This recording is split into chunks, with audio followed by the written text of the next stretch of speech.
आनी असल्या वेळार मोगाळ बाबूणीनो देव आमकां उगडास करता.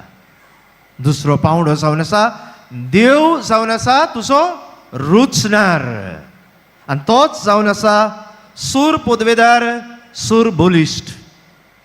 आनी ह्याच खातीर मोगाळ बाबा भयणीनो, ह्या देवा सरशी देव आमकां आमंत्रण करता. आनी ह्याच खातीर आयच्या शुभ वट्टमांत लेगीत देवाची नदर सदांच आमचेशी आसा. आनी ह्याच खातीर तो म्हणटा, सगळीं तुमी कोश्ट करतात, अजाच्या बाराकाल आसात, म्हजेशी यात, हांव तुमकां समाधान दितलो. आनी देवान हें समाधान दिवंक आमकां जायत्यो वस्तू उपाय दिल्ले आसात.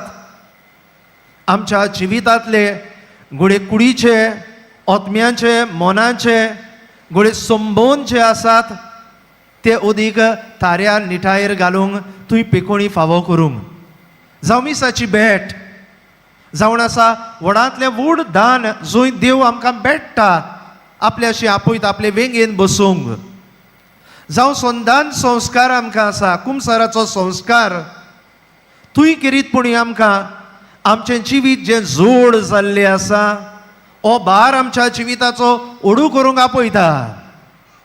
आमी घोडे जिवितांत प्रश्न आयले म्हणटू, कोस्ट येतात, पिडा येतात, आमी खंय धांवतात? दोतोराशी, आनी दोतोराशी जायना मागीर आमी हिलराशी धांवतात. पूण एक बरें कुमसार करूंक, बरे भाशेन मिसाचे भेटेन वांटो घेवंक, देवाचें उतर वाचूंक भोव म्हत्वाची वस्त. त्या शोधपोतीन घोडेचे चूक म्हणलें, सायबा तो एकूच उतर उलय, म्हजो चाकर बरो जातलो. आमकां देवाचें उतर नाका, आमकां फकत कोणें हात दवरून दुसऱ्यांनी मागणें करचें आनी आमी बरीं जावचीं. आमकां दिसपट्टो खुरीस घेवन जेजू सरशी वचूंक नाका.